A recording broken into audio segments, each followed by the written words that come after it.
David Hayman, actor, farewell dear friend, I've loved you since you were born and over the last 20 years, my God, where does time go? I have watched you grow and mature and take your rightful place in our lives.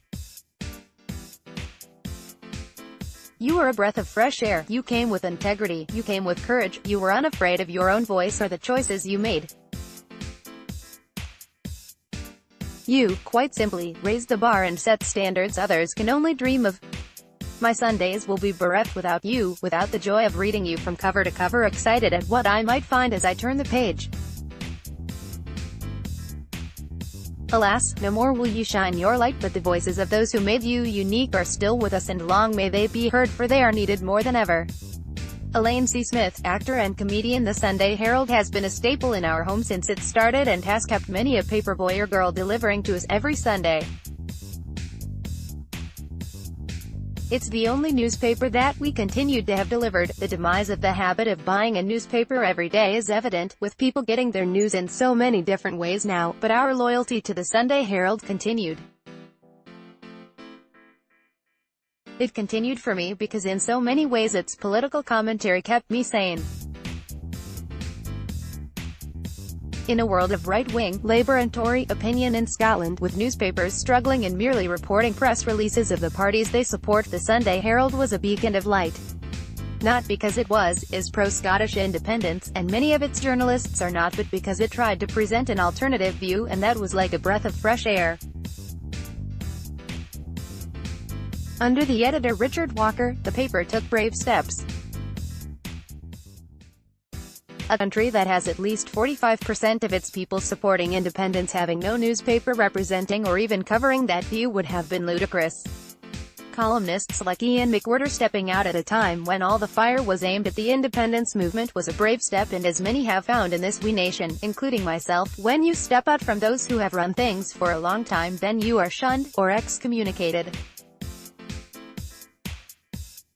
So, I feel sad that things are moving and that there is no more Sunday Herald, but am pleased the National on Sunday is being printed, and that will be the paper in my house from now on.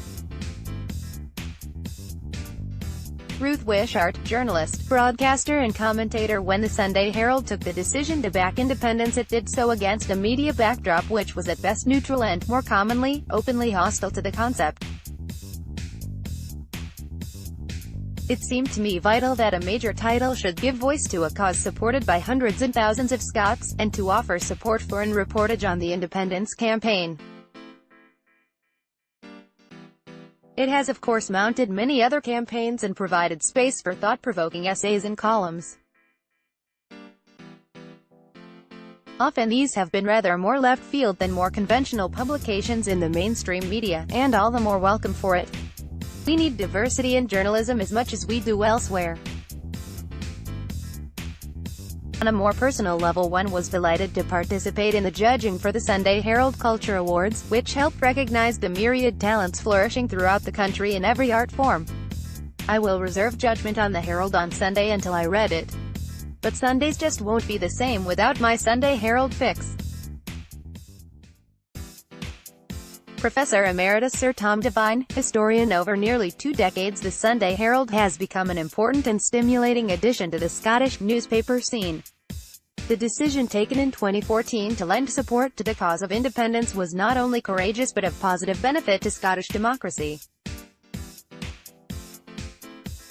Whatever one's political view, it was surely unhealthy for the press to be overwhelmingly committed to a unionist position when the nation itself was split over the central Scottish constitutional issue of our time.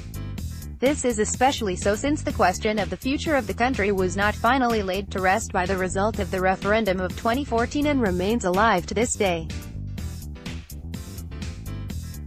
In that sense, all Democrats should applaud the fact that the Sunday Herald gave some voice to a nationalist perspective without at any time becoming a propaganda sheet either for the SNP or the pro-independence movement.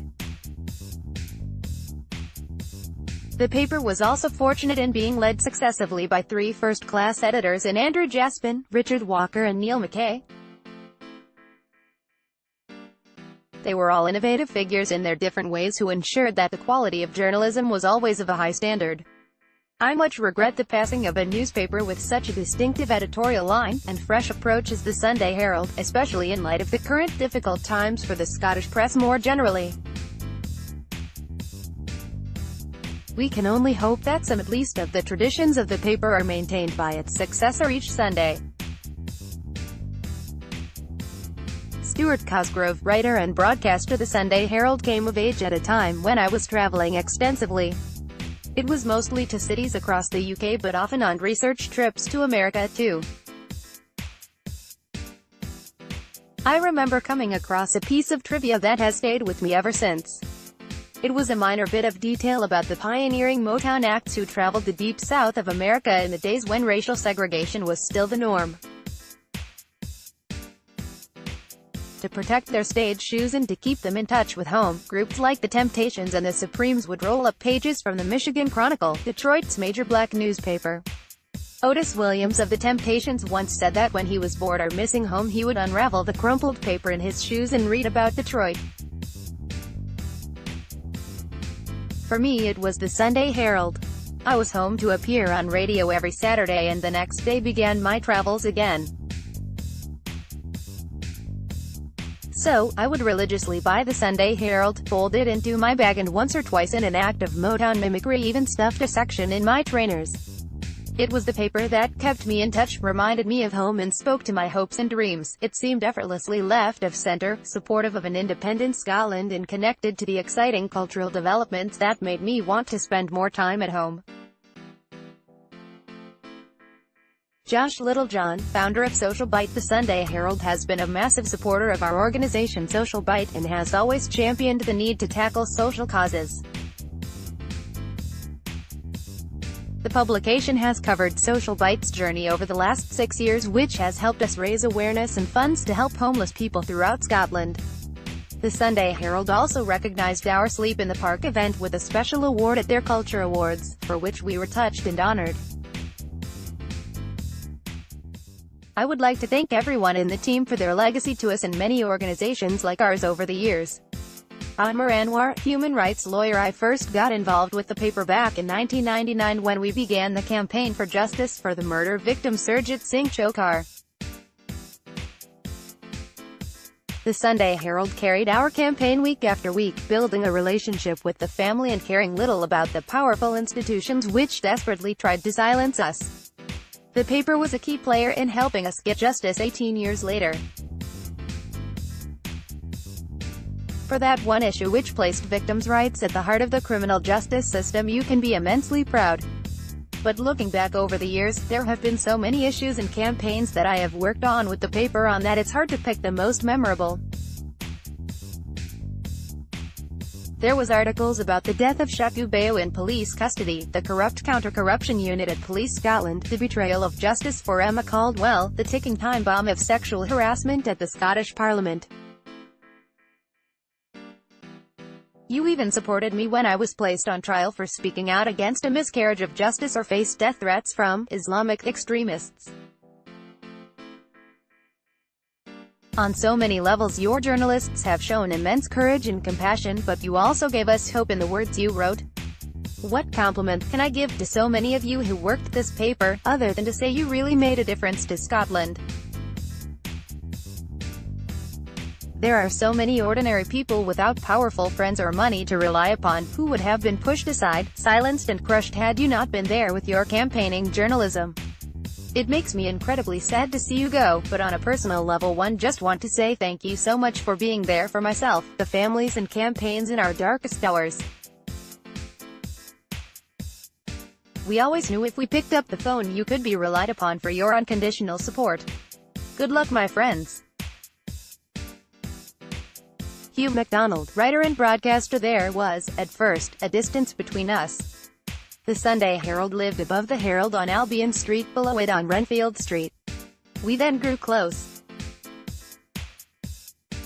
Long before the Sunday Herald moved its digs to join the Herald on the same floor, I, a perennial daily hack, had made the occasional contribution to its pages. These dalliances became more of a regular relationship. These pieces generally represented what I liked about the Sunday Herald. First, they were interesting. At least in their commissioning. did my best to knock any intrigue from them. But articles were sought from me on such as the secrets of the confessional, the curious lack of professed gay footballers, and the importance of geography in American crime writing. They were typical of how the Sunday Herald sought to investigate the corners as well as the broad floor of politics, culture or sport. Secondly, the editing was first class. Kathleen Morgan, the best journalist in Scotland never to have edited a national newspaper, produced a stunning magazine that her successor, Jane Wright, maintained to the highest standard. Susan Flockhart was a brilliant, insightful editor of copy. Any piece emerged better from her examination. This is a tribute born of personal experience. There was a sense of gallousness about the Sunday Herald, too, never better illustrated by a front page that may have featured Ryan Giggs.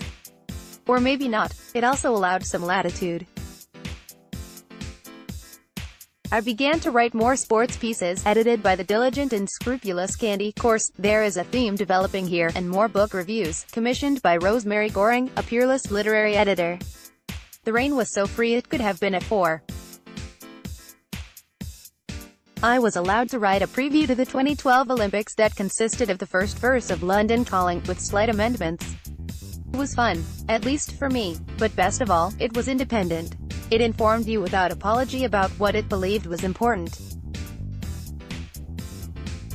It told you what it thought, and it oft-times took extraordinary criticism for that seeming impertinence. I loved that then. I mourn it now that it is gone. Katie Archibald, columnist and champion racing cyclist. I first wrote for the Sunday Herald in 2014, the year of the Glasgow Commonwealth Games. The sports section had a weekly column written by a rotation of 6 Scottish athletes, all aspiring to Commonwealth success that year. It was a logbook of the highs and lows of lives consumed by sport. The column didn't retell the happenings of races, matches and galas, but instead revealed the recipes behind our victories, confessed the insecurities muddled into our losses, and gave the insider view on sports controversies. The Commonwealth Games came, and with it the end to these 6 stories, whether they finished as fairy tales or not. But somehow, I continued writing in the paper. For me, the Sunday Herald was a platform to talk about cycling. It was inches on a page to entertain people and to subtly convince everyone to get on a bike, and for that opportunity I am very grateful. I was one small voice in the countless that were given the chance to be heard in this paper. The Sunday Herald will be missed. Professor Sir Anton Muscatelli, Principal and Vice-Chancellor, University of Glasgow. A healthy and provocative press is essential to the well-being of democratic debate, and one of the great strengths, and I hope enduring legacies of the Sunday Herald, was the space provided for all shades of comment and opinion. In my own case, I was pleased to engage with the editorial team, sometimes to offer just a line or two to a story, but more often to contribute my thoughts and my perspective on often complex and challenging issues.